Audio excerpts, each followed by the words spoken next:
Il vaudrait mieux regarder la dette sur ce sujet-là par rapport aux recettes de l'État, plutôt que par rapport au PIB. Parce que vous regardez la dette par rapport au PIB, mais le PIB, ça ne représente pas l'État. L'État ne représente pas la totalité du PIB. Les dépenses de l'État aujourd'hui par rapport au PIB, c'est 58%. Voilà, 58,5 à peu près.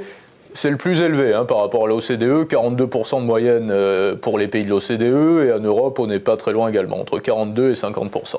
Donc il serait beaucoup plus logique aujourd'hui de regarder la dette publique par rapport aux recettes de l'État, puisque l'État était une affaire rentable, si je puis dire, dans les années 70, jusqu'en 1975-77 par là, et à partir de 1975-1977, l'État français est devenu déficitaire avec une régularité sans faille.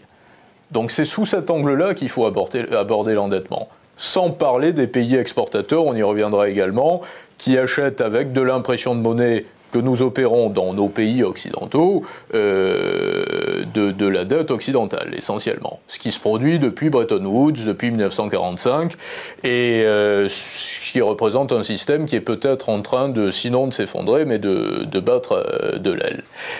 Mais par rapport à l'inflation, ce que je voulais dire principalement sur tout ce que soulignait Jacques, et qui est très juste, c'est que par rapport aux années 70, que l'on prend régulièrement pour référence, parce qu'il y a eu un choc pétrolier durant les années 70, la différence principale, c'est que si vous prenez la France en 1975, vous avez un taux d'inflation assez élevé, et vous avez un immobilier qui monte également, un cours de l'immobilier qui est ascensionnel. Aujourd'hui, vous avez une inflation très élevée, mais vous avez des chutes des prix de l'immobilier qui ne vont faire que s'accroître durant les mois et les années à venir. C'est la stagflation, c'est ça? C'est une situation de stagflation. J'avais évoqué ce sujet avec Bruno Le Maire sur TV5 Monde au mois de mai dernier. Il a compris le mot? Bruno Le Maire a déclaré, en tout cas je ne parlerai pas au nom de Bruno Le Maire, que nous n'étions pas en situation de stagflation. Donc il n'avait pas compris le mot? Selon moi, nous sommes en situation de stagflation.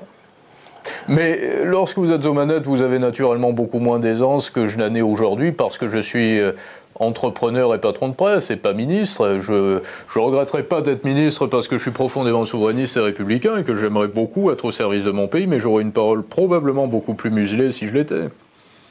Jacques? Oui, je voulais terminer avec votre question sur les effets de